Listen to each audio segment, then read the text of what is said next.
नंदिनी एक छोटे से गांव की रहने वाली लड़की थी। उसका बचपन बहुत ही साधारण था, लेकिन उसकी हिम्मत और सपनों की उड़ान कभी साधारण नहीं थी। गांव में ज्यादातर लोग खेती बाड़ी करते थे, लेकिन नंदिनी पढ़ाई में बहुत होशियार थी। वह हमेशा कुछ बड़ा करने का सपना देखती रहती थी। नंदिनी के माता पिता किसान थे और उनकी आमदनी सीमित थी। फिर भी उन्होंने नंदिनी की पढ़ाई के लिए हर संभव कोशिश की।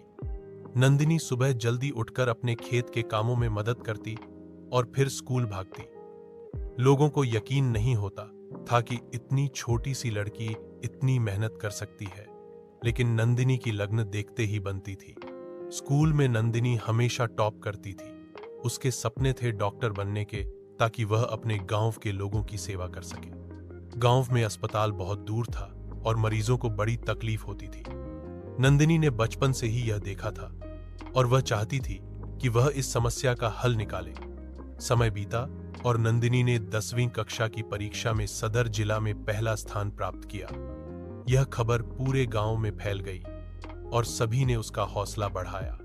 नंदिनी की मेहनत रंग लाई और वह शहर के एक अच्छे स्कूल में दाखिला लेने में कामयाब हो गई। शहर में नंदिनी को कई नई चीजें सीखने को मिली, लेकिन वह कभी भी अपने गांव को नहीं भूली।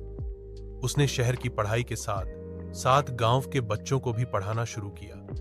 वह चाहती थी कि गांव के सभी बच्चे शिक्षित हों और उनके लिए भी बेहतर मौके हों। नंदिनी की यह लगन और कर्मठता देखकर एक बड़ा शैक्षणिक फाउंडेशन भी उसके सपनों को समर्थन देने लगा।